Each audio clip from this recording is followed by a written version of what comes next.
Bienvenue dans votre trio économique. Cette semaine, je file gentil avec Vincent, donc j'ai pas pensé à aucune insulte pour débuter le podcast.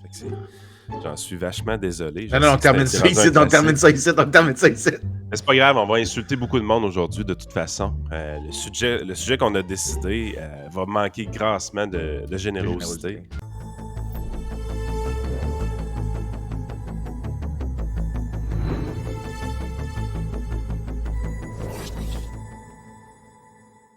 Vous savez comment on s'est amusé au Québec à identifier le conspirationnisme comme étant uniquement un phénomène de droite. Aussitôt que tu arrives avec une idée qui prône des libertés ou des responsabilités, on essaie de te coller avec les conspirationnistes le plus vite possible. Seule affaire, c'est qu'il existe un conspirationnisme de gauche. Et Vincent s'est amusé sur Twitter cette semaine à mettre le nez dans le caca de certains gauchistes de leur conspirationnisme. Et ce qui était fascinant dans ces histoires-là, c'est voyons, de quoi tu parles là? Il n'y a pas de conspiration là, c'est des faits. Les banques contrôlent le monde, voyons. Ouais, mais c'est ça qui est drôle, c'est que des fois, ils répondent à des accusations avec l'usage de la genre conspiration. de conspiration, puis toi, t'es comme. Ouais, mais si tu viens de faire exactement ce que tu reproches aux autres, mais pour eux autres, ça, c'est pas une conspiration. C'est pas une conspiration. Parce que c'est vrai. C'est prouvé. Puis d'ailleurs, tu parles de trucs de conspirationnistes qui sont, mettons, plus associés à la droite, mais il y a beaucoup de gens qui oublient de nous rappeler que tu as des affaires qui ont été reprises par la droite, là. J'aime pas tant ça utiliser ces termes-là, mais mettons que pour le bien de la conversation, ça va être ça, là. Mais qu'avant, c'était leur dada à eux, là. Les affaires de grosses compagnies pharmaceutiques là, qui font des complots pour vendre des pilules, là, moi, avant, c'est pas mal des gens de gauche qui me disaient des affaires de même, là. Mais en fait, C'est la pandémie qui a comme glissé ce truc-là, mais avant, c'était. Hey, combien de fois j'ai entendu des affaires? Ah, de toute façon, les médecins, ils donnent des pilules à tout le monde, mais c'est parce qu'ils sont payés par les grosses pharmacies. Puis tout. Les gens qui me disaient ça, là, c'est du monde esti, qui tripe sur les produits naturels, les jus de légumes crus, puis l'agriculture bio. Là. En fait, C'est pas. juste une question fondamentale. Le jus de légumes, il doit être cru par définition. Ben, je sais pas, ça doit être dégueulasse le faire cuire, honnêtement. Là. Ben, à un moment donné, c'est parce que t'as plus rien dedans, t'as enlevé tous les goûts, je sais pas. Ouais, mais je pense que ce qu'ils veulent dire par là, jus de légumes crus, c'est il vient juste d'être fait, là. Il sort de la machine. Ah, ok, d'accord, ouais. chose de même. Ok. Ouais. Mais on avait déjà, mais juste pour mettre la table, c'est qu'on a déjà fait un podcast il y a plusieurs mois de ça où on avait pris une étude. Puis je pense que c'est là-dessus que tu t'étais rebasé. Puis on montrait que dans le fond, c'était à peu près égal là, sur une distribution. C'est juste que tu avais des différents types. Tu avais des thématiques, mettons, à droite, entre guillemets, là, tu allais avoir là, les trucs de Ben, George l'étude, c'était Soros. plus républicain-démocrate, je pense, Ouais, de c'est ça. mémoire. Mais on le met dans des termes pour que ça relate un peu pour les gens, là, parce que j'imagine que si tu le mets pour d'autres pays, ça doit être à peu près semblable. Puis, tu sais, t'avais des équivalences d'un bord et d'autre. Tu sais, à gauche, il y avait le George Soros, puis c'était genre les Koch brothers. Tu sais, c'était... puis on retrouvait le même type de croyance. Puis d'ailleurs, je vous ai envoyé un genre de graphique, je sais pas si je pourrais le retrouver, où tu voyais, mettons, le cas français. Puis dans les partis, entre guillemets, de centre, là, puis là, je l'ai dit comme ça pour que les gens comprennent, là, mais tu sais, mettons, t'avais Macron, Pécresse, puis mettons, un autre parti, eux, t'avais, mettons, 20-25% des gens sondés qui adhéraient plus ou moins à une théorie du complot. Mais quand tu allais vers Zemmour, Le Pen, là, ça montait extrêmement élevé à genre 50%. Et de l'autre côté, quand tu allais vers Mélenchon, lui aussi, ça montait à genre 50%. Donc, quand tu vas dans les extrêmes, entre guillemets, c'est pas un jugement de morale que je fais, là, mais quand tu vas dans les tu peux faire un extrêmes. jugement de morale. Ben, tu t'éloignes la norme. Là. Ben, c'est ça, mais quand plus tu vas vers les côtés du spectre, plus le chiffre a tendance à augmenter, puis plus, ben là, ça peut varier de thème. Là. Tu sais, mettons, je sais pas, un supporter de Mélenchon, lui, ça va être plus des affaires sur les banques, puis le capital, tu sais, l'ordre bourgeois, puis ce genre de trucs-là. Puis de l'autre bord, ben, ça va être, je sais pas, le grand remplacement, ou je sais pas quoi, là, tu sais. Oh oui, écoute, la seule différence qu'il y a entre une personne de gauche et une personne de droite à l'extrême, c'est le type de conspiration qu'ils ont dans la tête. Je veux dire, ceux qui veulent s'amuser, allez voir le fil Twitter de Cormier-Denis, Alexandre Cormier-Denis, je mets tout le temps son prénom. Lui, c'est un délire de conspiration de droite, puis il y a les thèmes, mais je suis sûr que je peux trouver un copier-coller de lui à gauche en regardant certaines personnes d'extrême gauche au Québec, puis on va avoir la même chose, mais juste avec des thèmes différents. Ce qu'il y a en commun entre l'extrême droite et l'extrême gauche, c'est une psychologie de la paranoïa.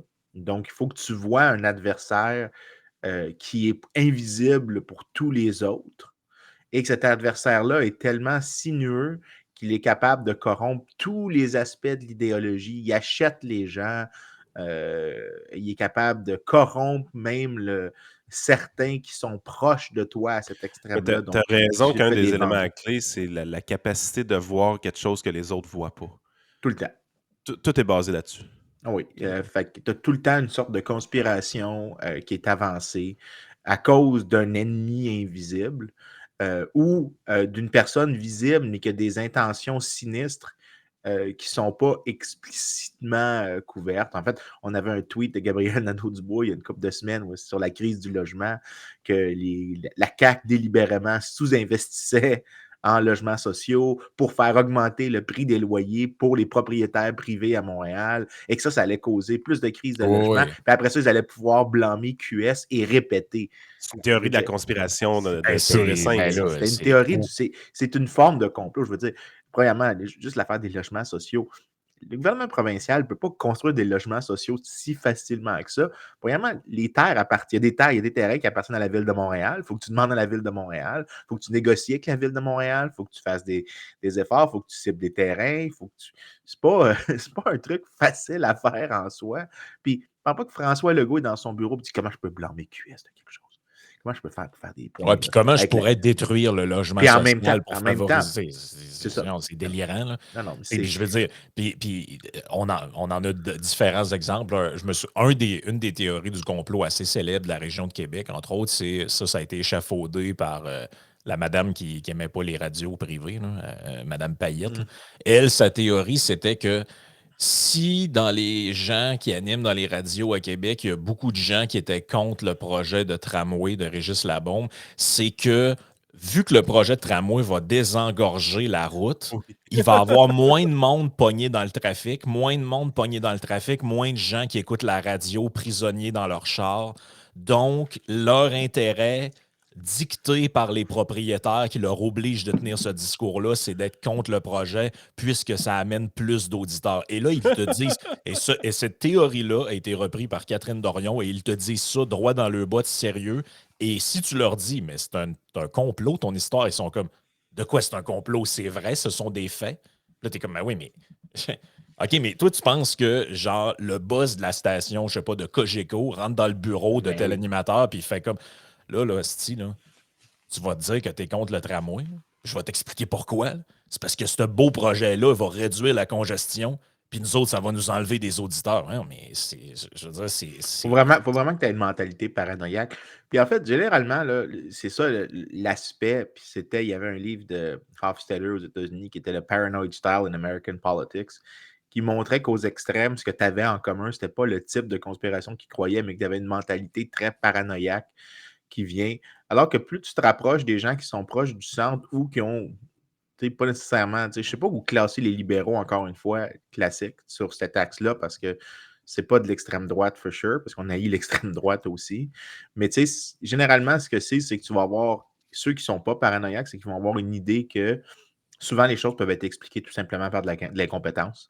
Tu n'as pas besoin d'une explication très fancy de pourquoi le gouvernement fait des choses qui ont l'air souvent complètement incohérentes ou inefficaces, ou que parfois, des fois, c'est juste que c'est pas possible d'avoir des solutions. Des fois, le Mais monde ça, est c'est le complexe. paradoxe de la conspiration. C'est qu'à un moment donné, vous êtes dans un mode où est-ce que la journée que vous établissez une certaine conspiration ou un complot, vous êtes en train de dire que les auteurs de cette conspiration-là ou du complot sont d'une intelligence supérieure, avec une capacité de garder des secrets incroyables et une intention réellement mauvaise. Ouais. Alors que le politicien typique est généralement niais, très moyen, et s'il y a bien quelque chose que les politiciens ont généralement comme caractéristique, c'est qu'ils sont borderline narcissiques. Donc, ils ont tendance à ne pas être capables de garder des secrets.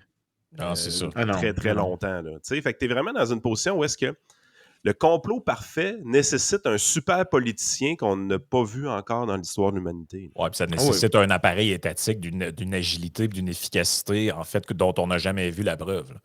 Ouais, puis non seulement ça, mais tu sais, C'est même. ça aussi l'histoire, là. C'est que il faut, pour que ça soit vrai, il faudrait qu'on ait des États quelque part qui soient agiles, efficaces, capables de mener à bien des Ouais. expérimentations, capables d'arriver du point A au point B. Je suis désolé, moi, j'ai pas eu encore la démonstration de ça. Là. Ouais, mais en plus, c'est que souvent, il y a des manières de tester les théories du complot. Parce que quand tu prends ces gens-là à face value, donc on dit OK, regarde, tu me dis cet argument-là, ben ça veut dire qu'il doit y avoir une implication à quelque part. Parce que tu dis que les banquiers, par exemple, c'est l'exemple que je vais me servir parce qu'il y a des articles là-dessus, si les banquiers sont capables de s'asseoir ensemble, puis de faire des complots entre eux, puis de subvertir, ça se dit-tu en français? Pervertir ou corrompre. Pervertir, parce que j'allais dire subvert, comme on dit en anglais. Mais pervertir les intentions d'une démocratie, ben, tu devrais t'attendre à où il y a, si j'avais raison, où est-ce qu'il y a des banques qui sont très concentrées, tu devrais avoir moins de vie démocratique. Puis si les banques deviennent plus concentrées, la démocratie devrait baisser. Ouais, si c'est ça votre théorie, parce que quand j'ai pointé le Ouais. truc, le député de QS qui accusait Mathieu Bock-Côté de faire de la théorie du grand remplacement, tu sais, je veux dire, je ne suis pas souvent d'accord avec Bock-Côté, mais Il n'est pas dans cette gamme-là. il n'est pas dans la gamme de Renaud Camus. Je m'excuse, mais il n'y a aucune chance que tu peux les placer proches l'un de l'autre. Fine, Bock-Côté a un aspect identitaire avec lequel je ne suis pas d'accord, mais je veux dire, il est quand même dans la frange conservatrice. Puis, tu sais, tu Il est lui poses des questions. respectable. Ben, En fait, tu lui poses la question, il ne veut pas restreindre l'immigration tant que ça. Il veut la restreindre, genre, il veut qu'il y ait des processus de sélection plus sévères. Mais tu sais, des fois, tu le pousses un peu, puis il est capable, il est comme, ben, on peut importer plus de gens bien éduqués ou des gens avec des diplômes ou des gens qui sont plus compatibles. Il y a quand même, tu sais, Ben, en fait, mon guess, c'est que si tu il y y a quand poses même un argument, tu sais, pas ultra extrême, genre à la Zemmour. ben, c'est que la différence avec bien d'autres qui parlent de grand remplacement, c'est que je pense pas que lui, ça a rapport avec la race. C'est Ouais, ça le point, effectivement. c'est ça le point qui change. C'est que moi, je pense que si tu disais à Mathieu Bock-Côté, on fait venir 50 000 immigrants de plus par année, mais c'est tous des gens qui viennent de pays francophones, moi, je pense qu'il dit oui. Ah, je suis sûr que oui. Je suis Fait que sûr c'est que. ça, alors que les autres, ce qu'ils veulent, les autres, ce qu'ils disent, c'est qu'en faisant ça, tu remplaces le peuple qui est là, puis tu vas le faire Ben, disparaître. si mettons, Je tu pense lui qu'on est disais. ailleurs dans le discours. Là. Je suis sûr si tu lui disais, ben, on va rendre la loi 101 plus sévère, massivement plus sévère, mais on augmente l'immigration du double. Je suis sûr Il que applaudit. je suis pas mal sûr qu'il serait d'accord. Ouais, c'est ça. C'est pour ça que c'est pour ça que. Mais par contre, si tu offrais ça à un Renaud Camus ou un Alexis Cormier-Denis, Alexandre, whatever, lui, j'oublie tout le temps son prénom, encore une fois. Lui, il dirait non, parce que lui, il a un aspect clairement identitaire, mais qui va dans l'identitaire avec une ligne qui n'est pas juste un truc culturel ou d'une préservation d'une identité. Il y a un petit Il est dans aspect la plus. peur de l'autre par-dessus la tête. Là. Oh, ouais. Ouais, c'est ça. Mais en Mais gros, juste avant souvent, qu'on vienne à c'est l'article que tu m'as envoyé, j'ai retrouvé le truc dont je parlais au début. Je vais juste le mettre pour les auditeurs. Là, la France. Ouais, pour qu'on puisse le voir, parce que je pense que c'est assez révélateur quand même. Là. Donc, ce qu'on voit à l'écran, taux de croyance aux théories complotistes en fonction du vote à la présidentielle de 2022. Parce que j'en ai trouvé un qui datait genre de 2008. Là. Ça Écoute, je suis surpris du chiffre de Zemmour, personnellement. Ben, c'est moins. Oui, mais attends une minute. Oublie pas que fais attention. Hein. Ça, c'est les pourcentages parmi chacun des groupes. Dans le groupe de Zemmour étant Il est plus tout petit, tout donc petit. l'écart, donc la variance autour de l'estimé réel est probablement plus grande à Ouais. cause de ça. Ouais, Je ne sais t'as pas raison. si la différence entre 51 et 37 est Puis, significative. tu sais, tu peux toujours avoir un prisme déformant là-dedans, dans le sens que quand on avait parlé, Yann, là, je vais donner les chiffres parce qu'il y en a qui sont à l'audio, je l'oublie tout le temps. C'est hyper subjectif, on s'entend. C'est ça, mais je vais y venir juste après, puis après ça, on va parler de l'article de Vincent. Donc, on a Jean-Luc Mélenchon à gauche, qui est celui qui est le plus à gauche là-dedans, 50 donc un électeur sur deux. Yannick Jadot, qui était le gars des Verts, 19 Emmanuel Macron, 22 Valérie Pécresse, 23 Marine Le Pen, 51, donc à peu près égalité avec Mélenchon, Zemmour, 37. Et la moyenne des Français, c'est 25. Donc, ce que tu vois, c'est que les partis les partis plus traditionnels ou de centre, je ne sais pas trop comment on peut les appeler, là, qui tendent plus vers le centre que vers les extrêmes, ben, sont pas loin de la moyenne, donc assez représentatifs de la population en général.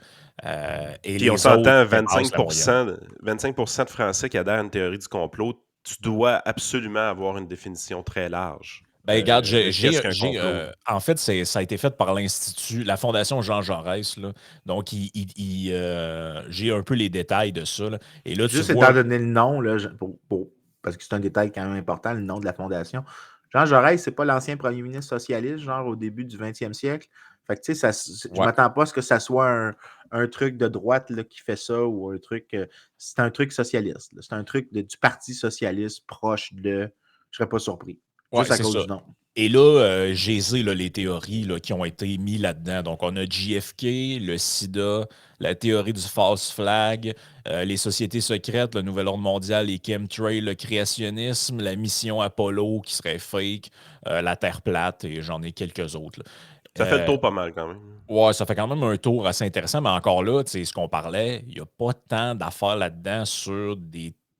Comment je pourrais dire ça? Les affaires qu'on entend souvent à gauche, puis on a nommé, ils sont pas tant représentés que ça là-dedans. Là. Big Pharma, les banques, ces affaires-là sont pas Ouais, tant c'est là. ça, là, ils sont pas tant là. Fait que c'est pour ça que, tu sais, moi, quand je vois le chiffre, mettons, parce qu'en France, les Verts sont assez radicaux. Là. Moi, que je vois que ce soit eux qui aient le score le plus bas samedi, que dans le questionnaire, il n'y avait pas tant que ça de thèmes. Parce que, Ben, comme au mettons, Québec avec si tu demandes à un électeur du Parti vert, crois-tu que les pétrolières dominent le monde et ont acheté des brevets pour faire fermer des trucs? La réponse, c'est oui, c'est sûr. Là. Ils s'en vont à 50% eux autres aussi. Là. Ben, c'est ça. Fait que, tu sais, je le sais, ça va venir dans les commentaires. Ça dépend vraiment de comment tu cibles. On l'avait vu avec l'étude de l'UNESCO. Là. Toutes les questions, c'était des affaires pour faire ressortir PPC, PCQ. Puis ça donnait que les Verts, il n'y en avait pas trop. Puis, ben, fait qu'on on voit, ça doit être difficile de faire ça. Là. La théorie du complot qu'on entend Ouais, mais le c'est pour plus ça, au Québec depuis longtemps, c'est quoi? C'est que Desmarais contrôlait tout. Ben ça, cette théorie-là est quasiment jamais testée dans ce type de recherche-là. Là. Non, c'est ça. Ben, c'est ça. On prend des trucs génériques qui sont un peu mondiales d'une certaine manière, là, que tu pourrais poser cette question-là à n'importe qui si on veut sur Terre. Mais tu as des affaires spécifiques à chaque pays dont on ne connaît probablement même pas l'existence. Là. OK. Juste avant qu'on parle de l'étude que je t'ai envoyée, j'en ai un autre là, que j'ai ici parce que c'est pour ça que quand on dit c'est le type de conspiration qui est intéressante puis que ça fait que tu peux changer qui est quoi, ben, le dénominateur commun, c'est pas nécessairement parce que là, ça devient super subjectif. C'est quoi une conspiration? Tu as des gens qui pourraient dire les pétrolières ont une influence démesurée sur les débats politiques. Right? Note que c'est pas la version, tu sais, comme ils dominent les politiciens, c'est que on peut-tu arrêter de parler de ce sujet-là? C'est ça que la personne dirait, puis ça fait de quoi Ouais, c'est là-dedans? ça. Mais comment tu catégorises la nuance? Par contre, la meilleure manière de spotter des conspirationnistes, c'est les traits de personnalité. Parce qu'ils ont, j'ai un article devant moi de Frontiers in Psychology, puis c'est une méta-analyse des traits psychologiques des gens qui adhèrent à des conspirations, mais les gens ont pris des conspirations qui étaient vraiment, tu sais, les plus extrêmes, mais aussi qui étaient, pouvaient tu pouvais dire que ça faisait pas mal tout l'échiquier politique. Puis ce qu'ils trouvent, c'est que généralement, tu as une paranoïa pathologique et que tu as un sens aussi de powerlessness, je ne sais pas comment ça serait, d'impotence politique. Donc, tu te sens incapable, impuissance, tu te sens impuissant dans toutes les conversations.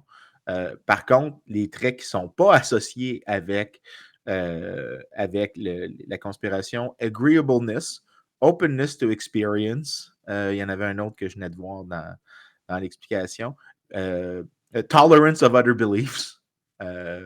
Donc, tu sais, tu peux voir les traits de personnalité qui sont associés à du conspirationnisme. Tu sais quoi qui me fascine de ce que tu viens de dire là? C'est que, de ce que je comprends, beaucoup des gens qui ont une tendance libérale un peu comme la nôtre, ce que tu viens de dire, là, ouverture d'esprit par rapport aux autres, capacité de tolérer le changement, de vouloir le changement, la curiosité, ces choses-là, c'est des traits de caractère qui représentent souvent très bien les libéraux. Ben, c'est aussi des choses qui les éloignent beaucoup de la conspiration. Puis ce qui a été fou un peu dans la période pandémique, c'est qu'il y a beaucoup de gens à pensée libérale, de parce qu'ils étaient à droite, suspect politique un peu plus, se sont ramassés avec l'étiquette conspirationniste dans le front alors qu'ils ne l'étaient pas pantoute. C'est ça qui a été vraiment, vraiment spécial pendant cette époque-là. C'était pas parce que, on s'entend quand on appliquait des mesures coercitives pour contenir la population, ben ça agressait d'une certaine façon notre pensée libérale à côté. C'est enlever de la liberté de choix aux gens, enlever de la liberté d'action, enlever une partie de leur droit de propriété dans le cas des commerçants. Ben là, tu étais vraiment dans des positions où est-ce on trouvait, écoute, ça n'a pas d'allure puis tout ça. Mais parce qu'on disait que ça n'avait pas d'allure, ben on était associé aux gens qui disaient que ça n'avait pas d'allure parce qu'il y avait un complot mondial. Fait que, tu sais, à un moment donné, tu es là, tu te dis, il n'y a pas beaucoup de gens qui font un effort de réflexion réel pour écouter ce que les gens ont à dire. On fait juste écouter le début de ta réflexion, puis après ça, on te catégorise, puis on te pitch avec une étiquette dans le front, tout simplement. Ouais. Ouais, en effet. Mais en gros, en tout cas, c'est un mot du bon résumé que tu as donné. Honnêtement, ça pourrait être un point de fermeture de conversation, mais je veux quand même parler de l'étude. Yes, que tu as envoyé, je vais que partager à l'écran, je l'ai ici.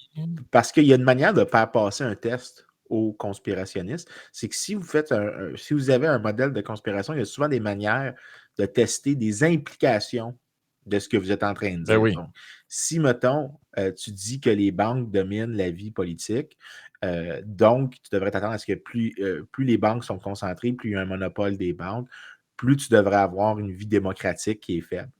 Ben, un de mes collègues... Le Canada est un outlier là-dedans. Ben, le Canada a quand même... Je veux dire, la concentration bancaire au Canada, on dit qu'il y en a... C'est très concentré, mais c'est pas si concentré que ça.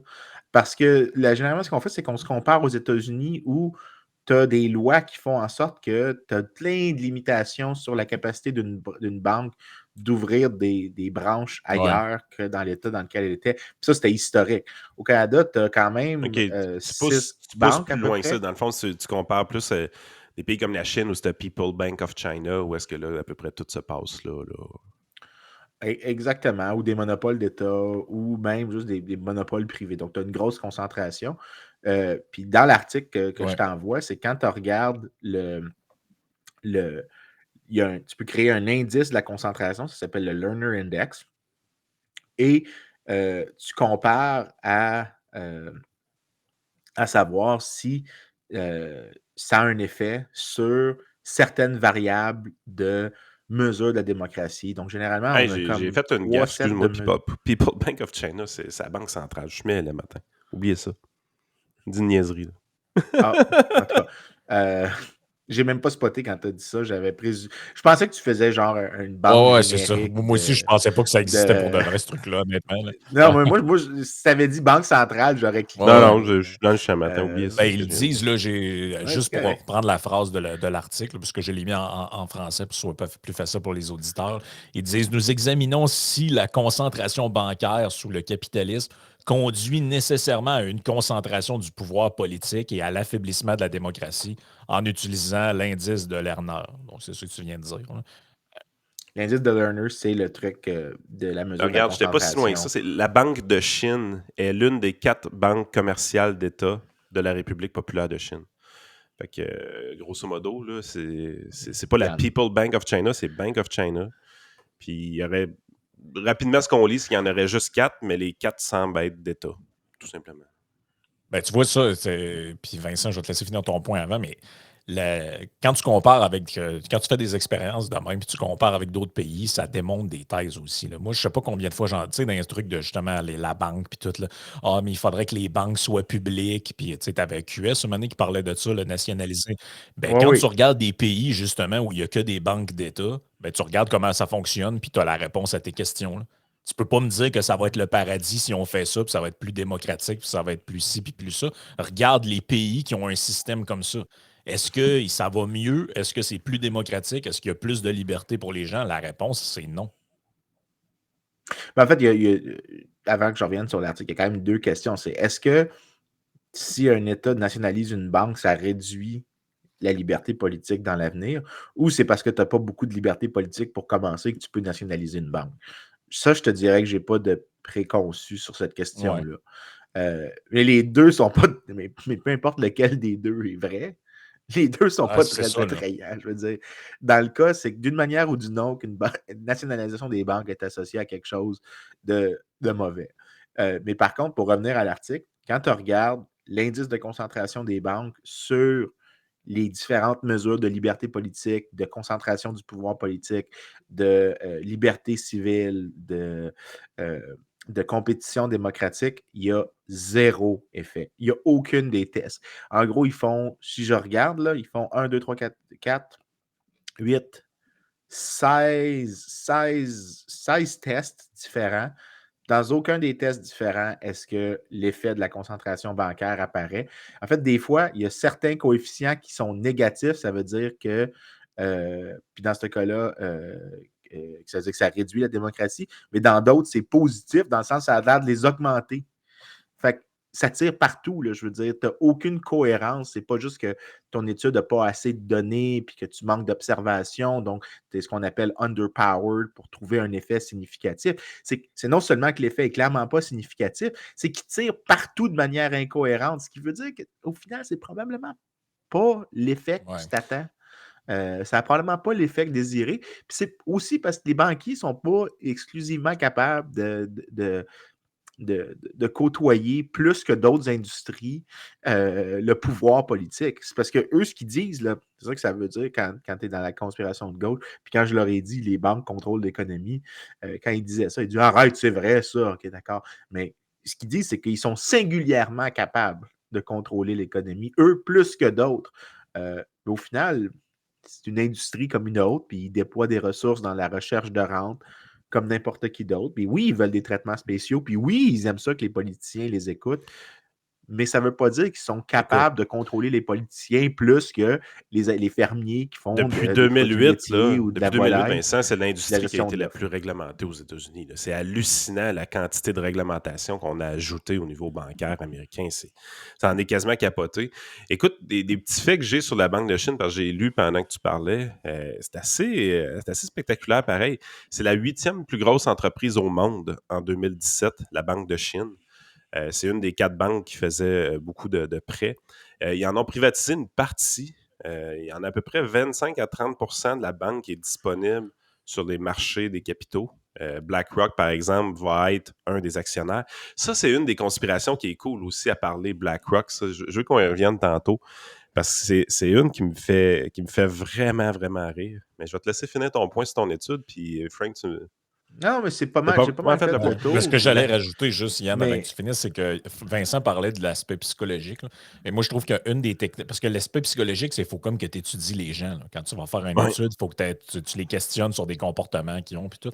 Mais moi, je trouve qu'une des manières très rapides pour identifier si tu as affaire à quelqu'un comme ça, c'est le nombre de théories auxquelles la personne adhère.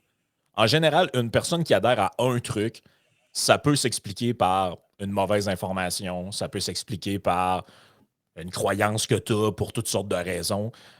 Mais quand la personne commence à adhérer à 6, 7, 8, 10 théories différentes, la personne ne pense pas que la Lune, c'est vrai, JFK, c'est un complot, le 11 septembre, toutes ces affaires. Là, quand tu les mets toutes ensemble, tu es sûr et certain que c'est à ça que tu as affaire. Tu n'as pas besoin de faire aucune enquête. Il n'y a pas de. C'est en fait, puis on s'en rend compte, nous autres, dans les commentaires qu'on recevait à un moment donné, c'est que ça changeait à chaque mois. Là. C'est que là, Mané, c'était un thème, après ça, ça changeait. Les acteurs changent. Le contexte général reste le même. C'est-à-dire qu'il y a une espèce de force occulte là, qui fait ci, qui fait ça. Et tu as toujours la même mécanique, et c'est toujours la même. C'est que si tu n'es pas en accord avec 100% de ce qui est dit, c'est que toi-même, tu fais aussi partie de la conspiration. L'opposition contrôlée. Ben oui, la fameuse opposition contrôlée. Ça, c'est un commentaire qui revient au moins une fois par semaine sur la chaîne YouTube. Parce que si tu ne rentres pas exactement à la bonne place, dans le bon narratif, pour signaler que toi aussi tu adhères à cette nouvelle, le nouveau bloc qui vient de s'ajouter dans la grande affaire globale, c'est que tu fais partie de la patente, puis toi aussi tu conspires. Puis tu sais, honnêtement, il y a beaucoup de... Ça, c'est dans presque toutes les familles politiques. Là. Tu sais, au Québec, là, je me souviens de gens qui ont pété des plombs là, parce qu'ils avaient vu une photo de Lucien Bouchard qui était dans une réception de la famille Desmarais. Puis c'était la preuve qu'il avait trahi la cause nationale, que c'était un faux souverainiste, puis qu'en réalité, il a fait échouer le référendum de 95 volontairement. Puis tu sais, il y a des gens qui... Oui, puis des fois, ils pensent aussi. Je me souviens, Stéphane Dion aussi se faisait attaquer souvent d'être une sorte de vendu qui ne croyait pas vraiment à ce qu'il faisait, mais qu'il le faisait pour être délibérément le patois des Anglais, le porte-manteau. C'est quoi le Ouais, terme? le Là, porteur d'eau. le porteur d'eau, Le c'est ça que je porte-manteau. cherchais. C'est un terme, ça, c'est pour un terme qui est combiné d'affaires, mais ça m'a pris 2 secondes. Des fois, quand ton cerveau ne connecte pas les bons Ouais. mots ensemble, mais en tout cas, que c'était le porteur d'eau des Anglais, mais qu'il le faisait comme ça, alors que c'est tout à fait possible que Stéphane Dion croyait vraiment ce qu'il disait, dans le sens qu'il croit qu'il fallait qu'il y ait un ordre constitutionnel qui légifère et qui établit les termes d'un départ d'une province, puis c'était ça sa croyance avec la loi sur la clarté référendaire, mais la haine que les souverainistes québécois avaient pour lui, souvent les poussait à croire des affaires extrêmes sur le gars, alors que si tu lis ce qu'il écrivait quand il était prof d'université à l'Université de Montréal, il disait des choses assez standards de quelqu'un qui est dans la vision centraliste d'un État, d'accord? Pas besoin d'être d'accord avec ça, mais il disait rien d'extrême. Mais la seconde qui est devenue ministre des Affaires intergouvernementales canadiennes, c'est devenu Un paria. une pute politique, un paria, un vendu, mais quelqu'un qui est. Est-ce que je me souviens à un moment donné, quelqu'un m'a dit il a eu son manoir à Westmount. Je ne savais même pas qu'il y avait un. C'est des affaires comme ça, Ouais. des gens qui disaient des choses, puis Ah, je j'étais suis là. sûr OK, qu'il est allé à d'accord. Sagar. Ça, c'est des Hey, épouvantails de ça même. gare, ça Mais gare. oui, Ça, c'est... je l'ai entendu. Ça, c'est pas le truc de pêche là, dans le Ben, Non, nord. non, c'est la propriété des Desmarais, ça gare. Oui, c'est ça, mais c'est leur propriété de pêche. Non, ben, il y a une écoute, il y a maison. tout, ils ont Pas un terrain ça? de golf là-dessus. Là. Non. Ouais. OK, moi, je pensais que c'était. OK, d'accord, j'avais quelque chose d'autre en tête. Mais il y a souvent des explications beaucoup plus simples, comme la personne qui fait ça croit vraiment que c'est une bonne chose. Elle a peut-être tort, tu n'es peut-être pas d'accord avec elle, mais l'explication est bien plus Non, simple. non, c'est ça. Euh, Peut-être dernier point que je trouvais quand même assez intéressant sur ce truc-là, là, c'est l'âge. Je sais pas si on le voit parce que c'est quand même petit, là, mais c'est hein, ça me ce surprend. que le graphique montre, c'est un peu ce que je vous disais là, dans la méthode. Moi, ça me surprend pas. Croyance à 7 théories du complot et plus. Donc, chez les 18 à 40 chez les 18 à 34 ans, parce que là, ils ont mis 2 groupes d'âge, mais je vais les mettre ensemble, c'est le même chiffre. C'est 21%.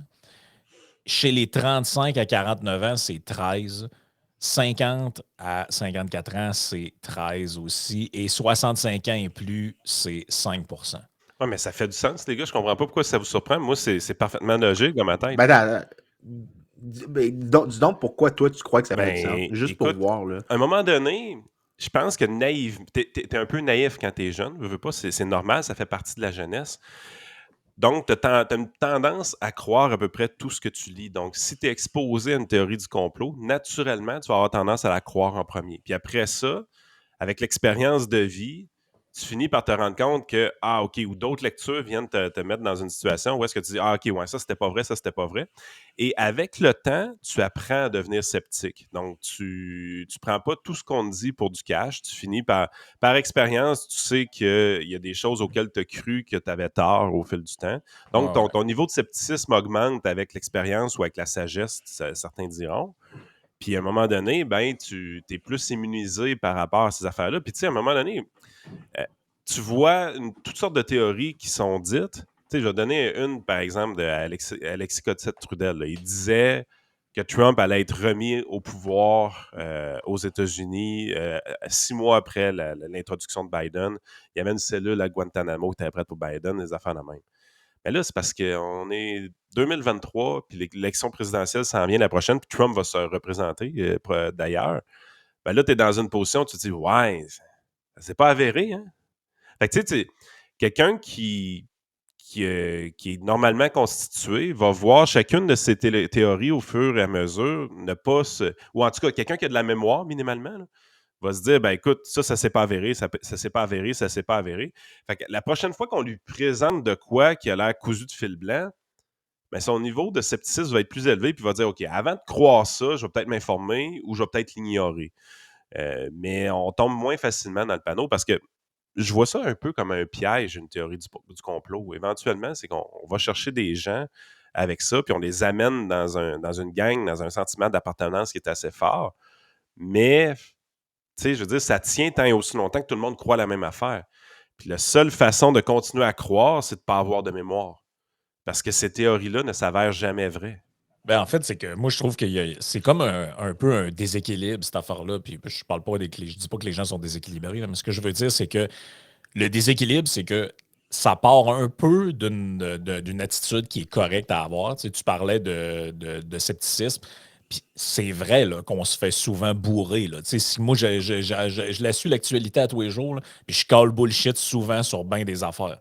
Mais le problème, c'est que il faut que tu conserves cette attitude-là que tu as par rapport à l'information qui t'est donnée, par rapport aussi à la contre-information qui t'est donnée. Exactement.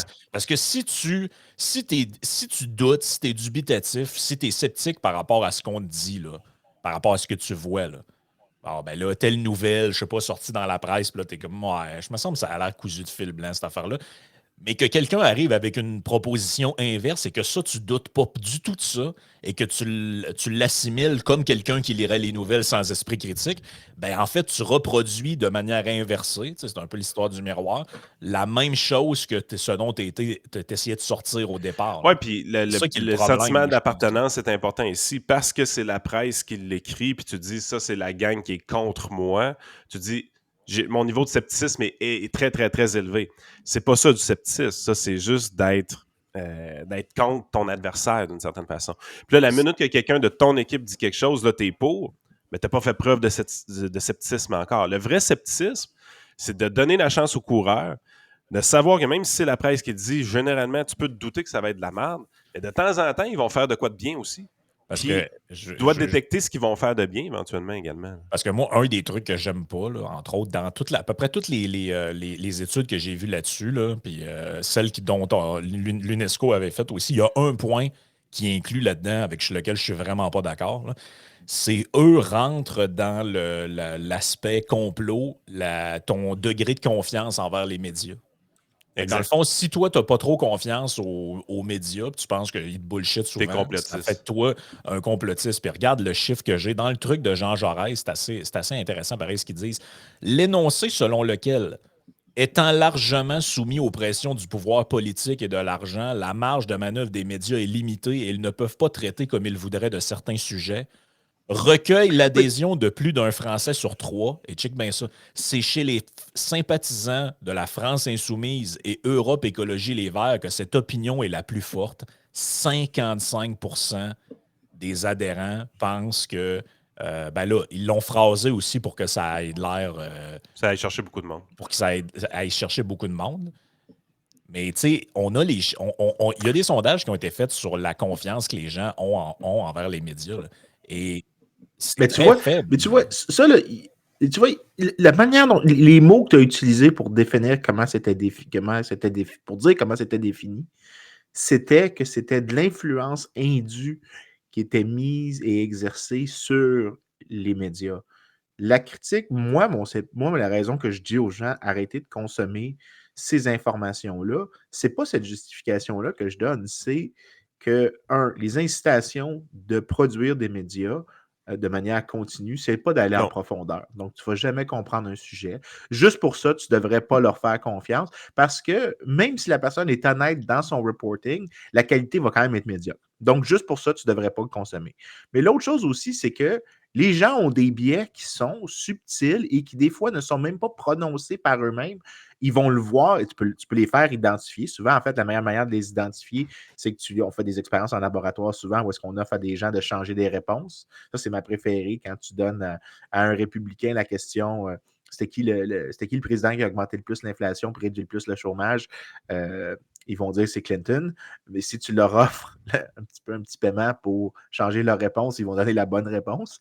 Ils vont dire Reagan a augmenté le plus le chômage, mais a baissé le plus l'inflation. Puis Clinton a baissé le plus le chômage, puis il n'y a pas eu de changement dans l'inflation. Puis ils se mettent à dire la bonne réponse qui n'est pas la réponse partisane.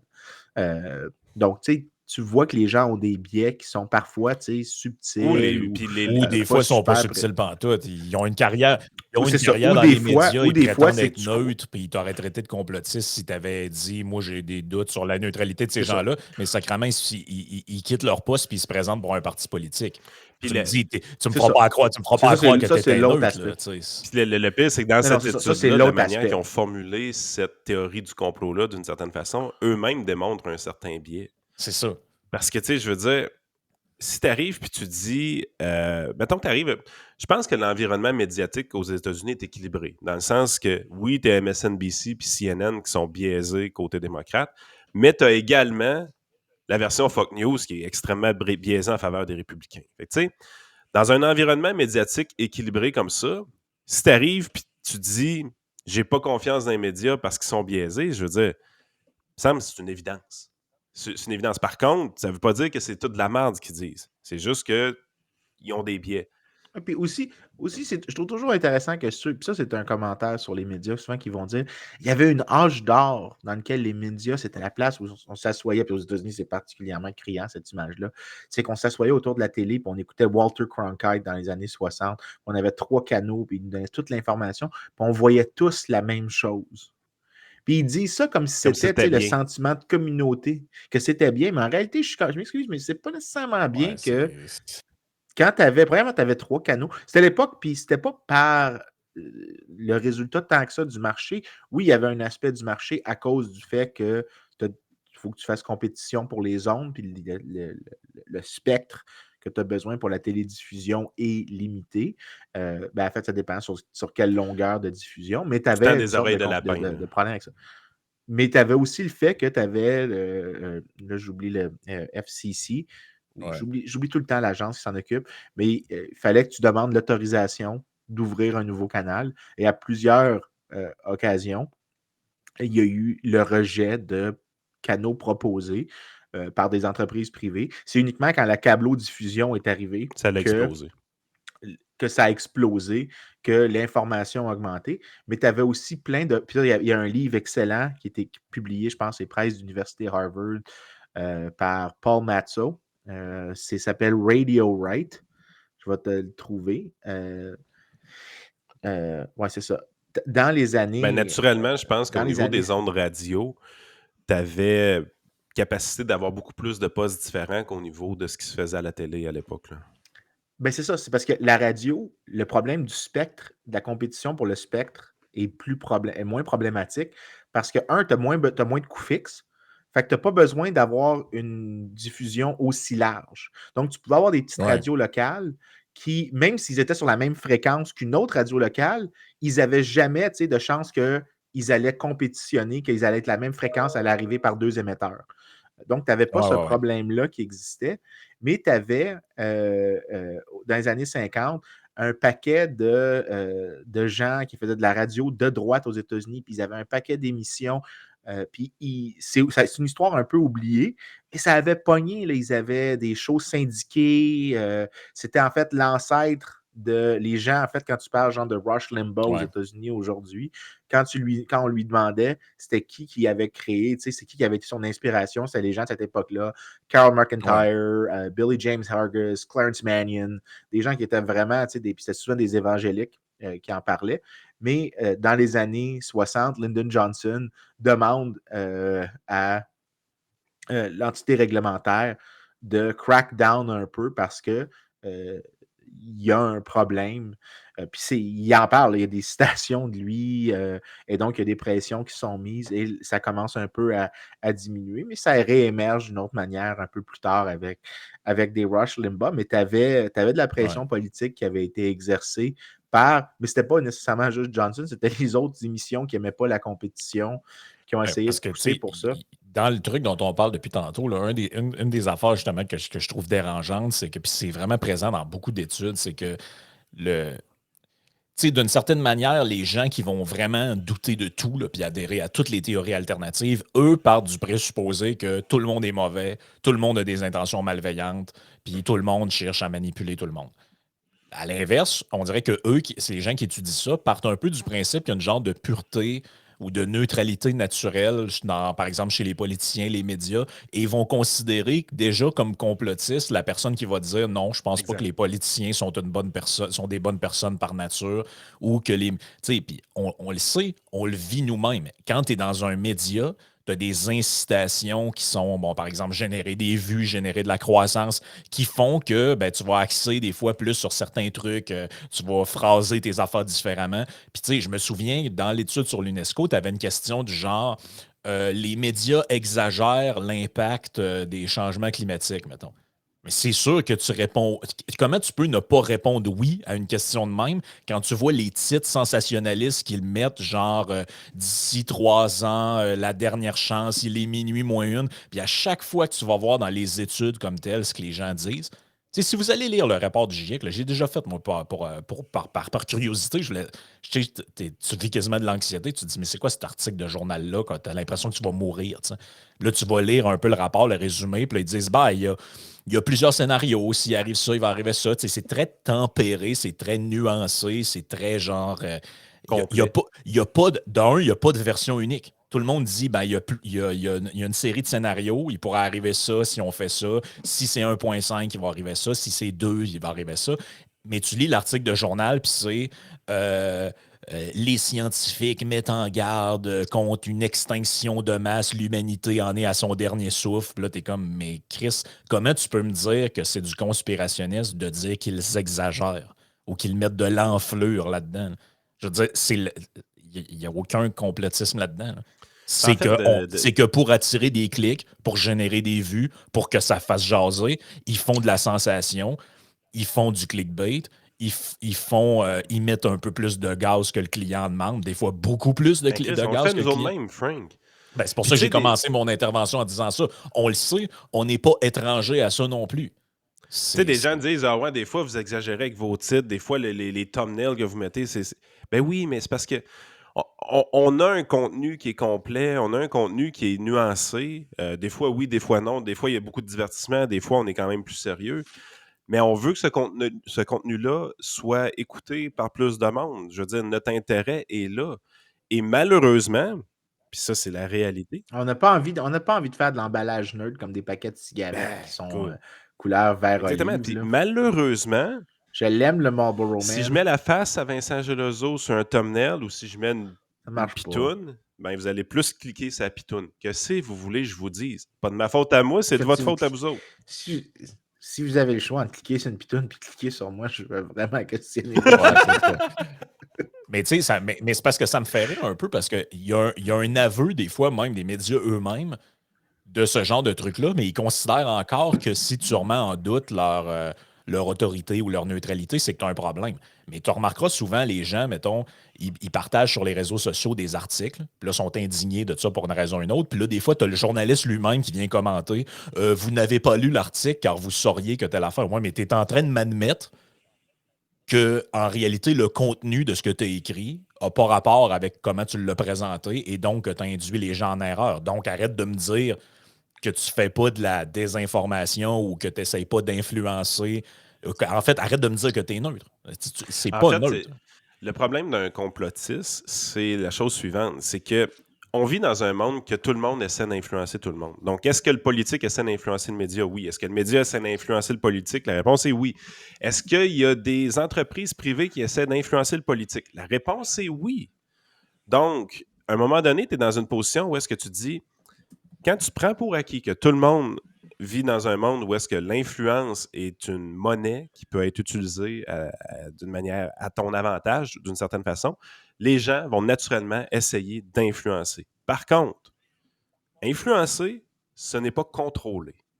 C'est là qu'il y a une grosse différence. Quand tu tombes dans le complotisme, c'est que là, tu parles de contrôle versus une influence. Donc, est-ce qu'il s'est passé des affaires louches entre le gouvernement? Est-ce qu'il y a déjà des politiciens ou des fonctionnaires qui ont essayé de graisser des amis par le passé? La réponse est oui. Par contre, est-ce que c'est le modus operandi de tout ce qui est fait au gouvernement? La réponse est non. Fait que tu sais, c'est pour ça qu'à un moment donné, tu te dis, l'anticomplotisme n'est pas dans la pureté de penser que tout le monde est bien intentionné et que ça n'existe pas. L'anticomplotisme se retrouve dans la nuance, dans la compréhension des mécanismes, dans la compréhension de l'être humain, par ses biais, par sa psychologie. Tout se passe dans la nuance pour être un anticomplotiste, mais la nuance nécessite quoi? Nécessite un effort. Puis, je pense que le complotiste, la raison pourquoi il y a un degré de popularité avec ça, puis il y a un degré dans le complotisme, il y a un degré de popularité aussi du complotisme, c'est que ça nous permet de régler facilement des dossiers avec un effort minimal. Oui, mais non seulement ça, mais j'ajouterais quelque chose. Tu sais, quand je disais il y a des biais des fois qui sont subtils, les gens, par exemple, vont dire, puis c'est pour ça que je ne crois pas, par exemple, que le financement de l'État à Radio-Canada vraiment influence leur message de manière significative. Je ne pense pas que ça affecte leur ligne éditoriale. Mais ça ne veut pas dire que ça n'affecte pas la qualité du média. Parce que quand le politicien, lui, décide de donner de l'aide, pas nécessairement qu'il manipule le contenu, mais il peut manipuler l'importance de ce véhicule-là. Donc, imagine que tu as un pool de lecteurs qui existe, puis que tu veux parler à ce pool de lecteurs-là en particulier. Puis ce pool de lecteurs-là, qu'est-ce qu'ils font? Ben, ils écoutent Radio-Canada. Ben, financer Radio-Canada, ça ne veut pas dire que tu changes le contenu de Radio-Canada, c'est que tu augmentes la prépondérance de ce mécanisme-là, donc ta capacité de communiquer ton message à ce groupe-là. Si le politicien est capable d'identifier les biais des certains médias et qu'ensuite il finance, disons Radio-Canada dans ce cas-ci, ben, il est en train de financer le mécanisme de communication de ses intérêts politiques, de ses préréalisations politiques. De la même manière que si moi, disons, j'arrivais au pouvoir puis que je donnais des subventions à Radio X, parce que idéologiquement, Radio X dit des choses plus souvent libérales, puis que les gens qui écoutent la radio sont plus souvent sympathiques aux idées libérales, ben, je ne serais pas en train d'influencer le contenu, la ligne éditoriale de Radio X, mais je serais en train de m'assurer que Radio X peut rejoindre plus des gens à qui je veux parler. Il y a une chose que je peux te dire, donc, par contre. Quand je dis des biais subtils, ça, c'est le genre de biais subtils qui émergent, puis que les gens pensent que oh non, les médias sont pas biaisés, ils sont absolument neutres. Non. Même si le média en lui est honnête, dit clairement ce qu'il veut, il y a des manières que l'information ne soit pas celle qui reflète le mécanisme, reflète vraiment les croyances généralisées de la population ou l'information que la population désire obtenir. Parlons du World Economic Forum, par exemple. Ça existe depuis tout le temps à Davos. Là. Je veux dire, c'est l'endroit où est-ce que les politiciens se regroupaient à chaque année avec les grands influenceurs du monde à chaque année. Ça a déjà été vu comme extrêmement positif, les conférences à Davos. Est-ce qu'il se passe de l'influence à Davos? La réponse est définitivement oui, dans le sens que tout le monde essaie d'influencer tout le monde, puis c'est un endroit qui est favorable à cette influence-là.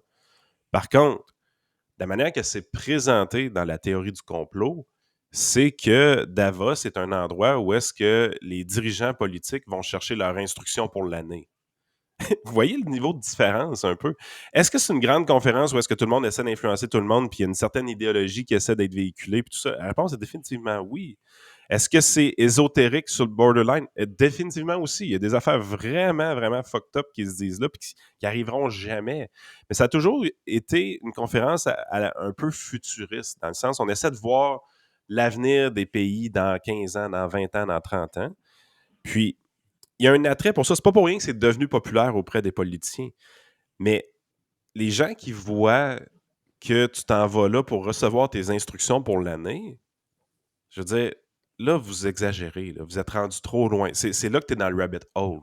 Tu disais, t'as peu, c'est pas ça qui arrive. C'est pas ça qui arrive. C'est pas du contrôle. C'est de l'influence. Ben, surtout que, tu sais, les théories qui sont véhiculées dans ces genres de think tanks-là, ben, si tu regardes un peu dans le concret, on s'en va pas tant. Tu sais, moi, on avait des commentaires des fois, là, ah, mais tu sais, genre, je sais pas, Legault, c'est un mondialiste, il va à Davos ou je sais pas quoi. Là. C'est un pantin du.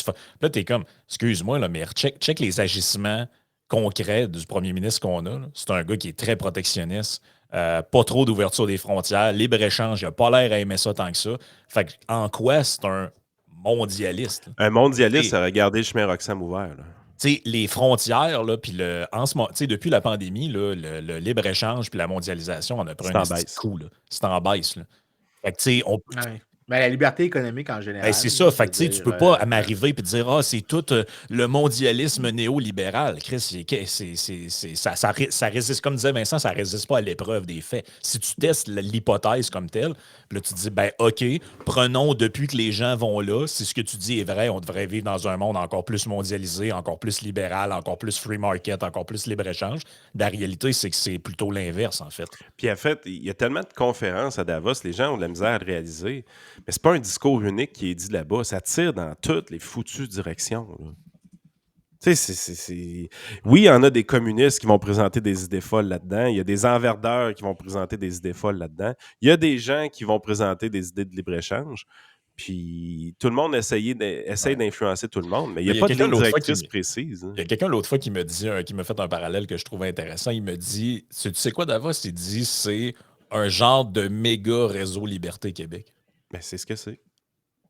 Non, mais c'est ça que vous essayez de faire dans le temps. De faire un genre de réseau où les gens viennent, puis là, tu as des politiciens, des conférenciers, des écrivains, peu importe, de places différentes. Puis là, tu viens, tu connectes, tu fais du réseautage. Ah ouais, moi, c'est un tel, tu te présentes, puis tu crées des amitiés, tu crées des liens.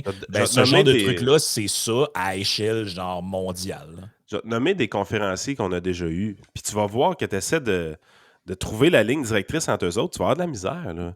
Tu as eu des Mathieu Bock-Côté. Tu as eu des Nathalie Elgrabli. Tu sais, je veux dire, les liens en commun entre ces deux-là sont pas si évidents que ça. Tu as eu des... Je pense que les deux saillissent. Tu as eu des Christian Dufour. Tu as eu des Salim Mansour. Tu as eu des Ezra Levent. Tu as eu des Normand Mousseau qui a participé. Corey Teneki n'était pas venu, lui, finalement. Il y a toutes sortes de gens, des intervenants. Puis là, les gens classiques, tu as eu des Duhem, tu as eu des Deltel, tu as eu des Maxime Bernier. Deltel. Ah ben fini. Tant de potentiel gaspillé. Mais si tu essaies vraiment de dire c'était quoi la ligne directrice du côté du réseau Liberté Québec, tu as de la misère à le voir parce qu'il y avait un volet nationaliste, il y avait un volet libertarien, il y avait un volet conservateur. La seule chose qui était non négociable, c'était le conservatisme social. On voulait absolument rien savoir de ça. C'est la seule chose qui c'était non négociable. Puis on se faisait tirer des tomates des fois pour ça. Mais sérieusement, les sujets qui se disaient, ça tirait dans toutes les directions parce que c'est ce type d'événement-là qui servent à ça. C'est des endroits que le monde va pour réfléchir. Ils vont pas là pour shaper le monde. Ils vont là ou pour même réfléchir. des fois, juste d'avoir des chums. T'as l'air con, aussi. Là. Ouais, c'est un club social. Moi, la raison que j'y allais, là, sauf la fois que m'avait invité à donner un speech, c'était parce que c'est le fun de voir du monde de temps en temps. J'ai donné un speech au Réseau Liberté Québec pour vrai. Ben, t'avais présenté ton livre, me semble. Quand vous avez fait celui à Trois-Rivières en 2013. Ah ouais, je t'ai invité là. Ouais, c'est ça, il manque de jugement. Il y a même une photo de tout puis moi. Si je ne me trompe pas, c'est le dernier de 2013 à Trois-Rivières. Chris, man, c'est toute ta faute. Je sais, ma faute. Pierre Desrochers. On vient enfin de comprendre pourquoi le Réseau Liberté Québec est là. C'est Vincent a fait un speech, tout le monde s'est désolé. En réalité, il ne faut jamais oublier que ce qui s'est passé, c'est que quand Yann m'a appelé, j'ai appelé à CSN, puis je leur ai offert de tanker la chose s'il me payait 25 000 $. Puis je lui ai dit « Ah ouais! » Ouais, PKP t'a impliqué là-dedans. Ah oui, il y a aussi PKP, puis les démarrais. Puis il y avait aussi, j'ai aussi appelé le National Security Agency aux États-Unis. Puis on a fait vraiment, c'était un gros complot. Mais moi, c'est quoi qui est le pire? J'étais tellement les deux mains dans l'organisation du réseau Liberté Québec, puis je courais partout ces journées-là, puis je m'arrangeais que ça marche, puis tout. Je me souviens de fucking pas les conférences. C'est ça qui me fait normal, le plus capoter. Quand t'es un peu dans l'organisation puis tout, là, tu réécouterais les trucs, tu dis « Ah ouais, c'est dit ça. » Puis ça, je pense que c'est normal. Mais avant qu'on passe à Patreon, la question que je me pose souvent, moi, c'est est-ce qu'on augmenterait la confiance que les gens ont, ou en tout cas la transparence envers les institutions, les médias, tout ça, si les gens affichaient leurs biais plutôt que d'essayer de les camoufler ou de surjouer une genre de neutralité. Mais nous autres, c'est le pari qu'on a tout le temps fait. Il n'y a personne qui peut dire... Ça arrive des fois des commentaires du genre « On voit bien votre jeu. » Puis t'es comme... Il n'y a rien qui est caché. Là. Yann, il a toujours dit, je suis un ancien candidat de l'ADQ, je suis plus conservateur, j'ai déjà fait c'est des vrai, dons. j'oublie tout le temps, ça. J'ai déjà fait des dons au Parti conservateur fédéral. Éric Duhem, c'est un ami personnel. Il n'y a jamais rien eu de caché là-dedans. On a tout dit, puis tout le monde comprend les biais ou les orientations. On a toujours dit qu'on était plus des libéraux classiques qu'au Québec. Malheureusement, ça tourne. C'est un brand qui n'est pas associé nécessairement à un parti. Là. Make the PLQ liberal again. Exact. Mais tu sais, Faut moi, le dire une fois par jour. Mais tu sais, moi, quand je vois, mettons, là, puis je ne veux pas nécessairement nommer de gens, là, mais tu sais, pensez à des gens que vous voyez, là, je sais pas, là, Elsie Lefebvre, Diane Lamar ou whatever. Pourquoi on nous dit jamais, tu sais, on nous présente ça comme, mettons, un expert neutre, mais pourquoi on nous dit jamais, ben elle, c'est une ancienne députée du PQ, voici, tu sais, elle pense ça, voici ses priors, puis c'est ça, puis c'est ça.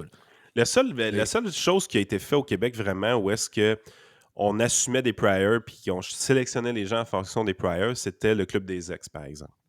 Ou est-ce que là, réellement, il y avait un effort complet de faire le tour du spectre politique québécois puis qu'on affichait ouvertement le passé des intervenants. On savait que le monsieur avec les cheveux frisés, c'était un ancien du PQ. L'autre avait la fille qui était députée de l'ADQ. Puis comment elle s'appelait l'autre? Marie Grégoire. Ouais, mais l'autre qui faisait de la sauce à spaghetti, là, elle était pour le était libérale. Ah, Lisa Froula. Lisa Froula, ouais, c'est ça. La sauce à spaghetti. Dès que t'as dit ça, c'est malade, pareil, à cause de cette anecdote-là. Tu vas de qui parle sauce à spaghetti? Lisa Froula. Moi, c'est la façon de classer les informations dans ton cerveau qui m'impressionne des fois. Ouais, tout est classé par anecdote de même. Mais non, mais c'est ça. Mais moi, je trouve ça sain, honnêtement. Si tu fais une émission de débat, tu sais, même des fois, parce que, tu sais, nous autres, on est plus des geeks un peu de ça, on se rappelle des trucs. Mais, tu sais, mettons quelqu'un qui n'est pas trop familiarisé avec l'actualité, puis là, il écoute son truc, puis là, il voit, mettons, l'ajoute. Puis là, tu as Gaétan Barrette qui parle, mais c'est même pas écrit en dessous que le gars, c'est un ancien ministre libéral. Il me semble que ça serait normal de savoir, les gens qui interviennent, de quel point de vue ils parlent. Ben, était-tu vraiment libéral? Make the PLQ liberal again. Ouais, c'est ça. Ce branding-là a été scrappé, malheureusement. On va le revigorer. Mais même moi, j'ai jamais utilisé beaucoup l'étiquette libérale dans le passé. Je me faisais dire que j'étais libertarien, alors je me suis jamais senti vraiment libertarien. J'ai toujours refusé de me donner une étiquette, mais c'est plus le cas depuis que je fais nos podcasts parce que effectivement, je pense que ça vient du fait que le Parti libéral est en faiblesse forte au Québec. C'est que je me dis, écoute, je pense qu'il faut reprendre cette étiquette-là pour nous autres. On se l'est fait voler. Puis à un moment donné, c'est de dire, c'est ça qui me représente le mieux. Je suis réellement un libéral. Puis je pense, tu sais, dans le débat qu'on a eu sur les drag queens la semaine passée, puis cette semaine, il y a une chose que je me suis rendu compte, c'est que c'est plus difficile qu'on pense d'être libéral. Dans le sens que... Ouais, d'ailleurs, si tu veux, on peut passer ça dans le Patreon, parce que ton débat avec Jeff, ça m'a vraiment surpris. J'étais vraiment sur le cul dans ce débat-là. OK. Et explique pourquoi, dans le fond? Faisons ça dans le Patreon. Ça fait déjà 1h02. Puis on gardera le sujet que j'avais sorti pour la semaine prochaine. Les gens à joindre à ça. On gardera l'autre sujet pour la semaine prochaine parce que c'est intemporel, anyway. Yes. Fait qu'on passe sur patreon.com/isénéchal pour ceux qui veulent se joindre à nous. Vous devriez. Ça risque d'être assez intéressant.